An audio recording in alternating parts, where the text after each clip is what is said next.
Matul l-aħħar jumejn, l-Awtorità Maltija Turiżmu wettqet 252 spezzjoni fil-lokalità ta' Swieqi b'67 proprjetà instabu li kissru rekwiżit wieħed jew aktar relatat mal-liċenzjar jew operat.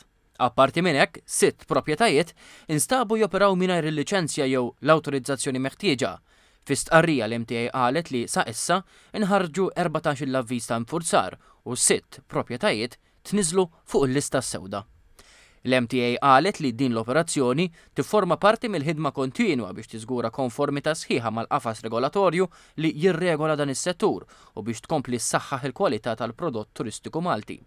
Il-Ministru għat-Turiżmu Joe Janabela qal li dawn ir-riżultati juru biċ-ċar li l-Gvern huwa determinat li jkompli jsaħħaħ il-governanza fis-settur turistiku u jassigura li l-operaturi kollha jimxu mal-istess regoli. Qal li min jażel li opera barra mill-liġi għandu jkun jaf li se jaffaċċja azzjoni immedjata u deċiżiva.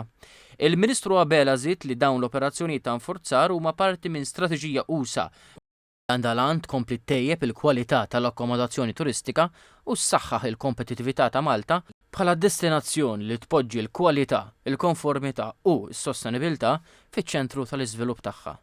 Intqal li l-ispezzjonijiet se jkomplu matul il-ġimgħat li ġejjin fejn l-MTA se tkompli segwi mill-qrib il-konformità fis-settur. Saħqet li mhux se toqgħod lura milli tieħu aktar miżuri ta' nfurzar kull fejn jiġu identifikati ksur tar-regolamenti.